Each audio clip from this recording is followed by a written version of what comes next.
ISIS inspired half a dozen Frenchmen and Belgians to commit a massacre in Paris.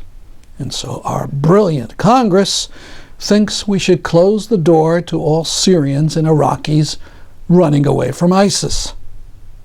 That rather crudely sums up the panic, cowardice, and prejudice shown by American government leaders. This has happened before. In the late 30s, Jews were running away from Hitler, and the U.S. wouldn't allow them in, partly because they suspected some would be spies for the Nazis. I kid you not. This is a picture of the legendary Anne Frank.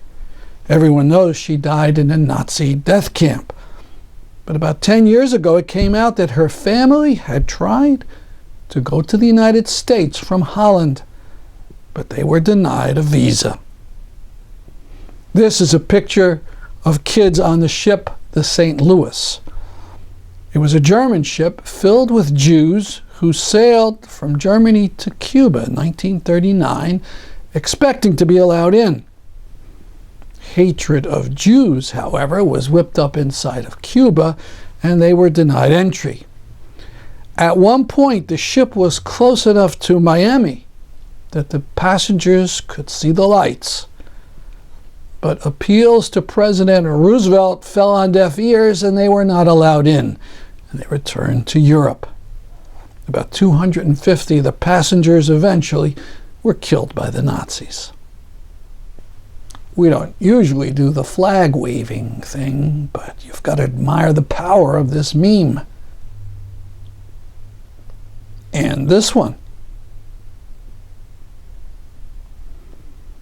Yes, there are risks, and some terrorists may make it into the United States.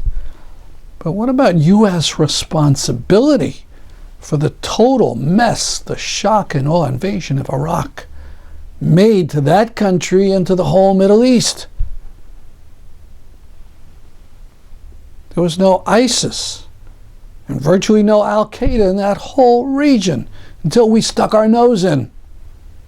We broke it. We have a responsibility to the survivors.